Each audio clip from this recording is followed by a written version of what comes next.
Community historian Lauren Hunley describes the Western Heritage Center's 2025 exhibits as some of the most meaningful and complicated pieces that they have done in quite some time. The one we highlight today, entitled Equally Different, Uncovering the History of Disability. We cannot tell this story without telling some really challenging, hard parts. Things that don't make us feel good, things that we can't be proud of. And yet, in the midst of those difficult stories, we see these incredible pockets, we see these incredible glimmers of success, of dignity, of acknowledging people as people and their right to exist. This is an exhibit 2 years in the making. In 1916, Billings doctor Lewis Allard worked through a polio epidemic here locally in Billings.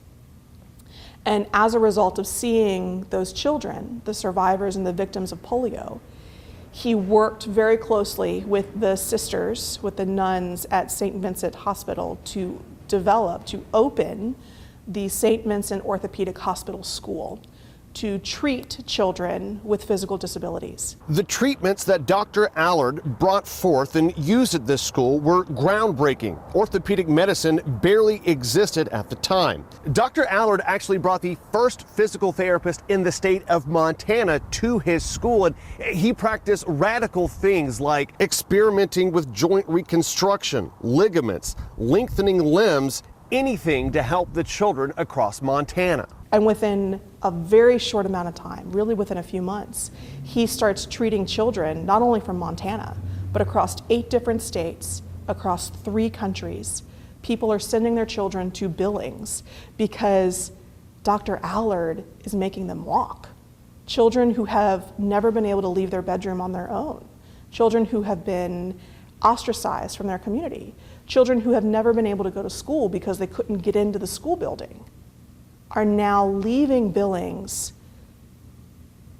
mobile. And this was terribly important at the time, as a pseudoscience called eugenics was now making its way across the United States. At the time, the belief was that certain people, certain humans, are more evolutionary advanced than other humans, and that can be proved biologically, scientifically.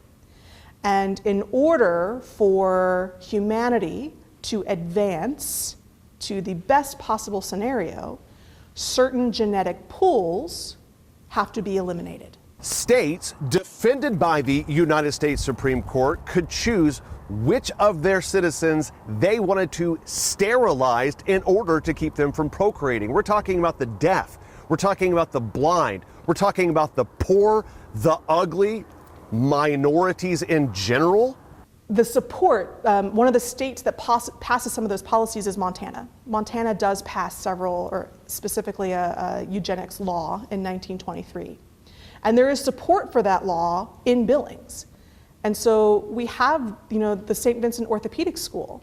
We have the Center for Handicapped Children existing in a pocket surrounded by this support for a really horrible approach to humanity. So when did this begin to change? Well, it had a lot to do with World War II soldiers coming home and saying, hey, wait a minute, we've seen the next chapter in this thing that you call eugenics, and we need to cut that out right now. But Americans, they needed to see a success story. If not this option, we need to see a place, we need to hear of a people who are able to integrate those with special needs and disabilities with the rest of the population. Where could they turn? Billings, Montana. We start seeing this social idea of, well, maybe people with disabilities really are people. Maybe they deserve a chance. Maybe we shouldn't be ashamed of them. It's a very slow process.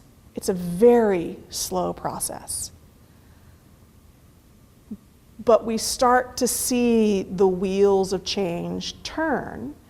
And one of the places that they start looking as to where have people with disabilities been integrated, and they start looking to Montana, specifically to Billings, to see how that can be a success.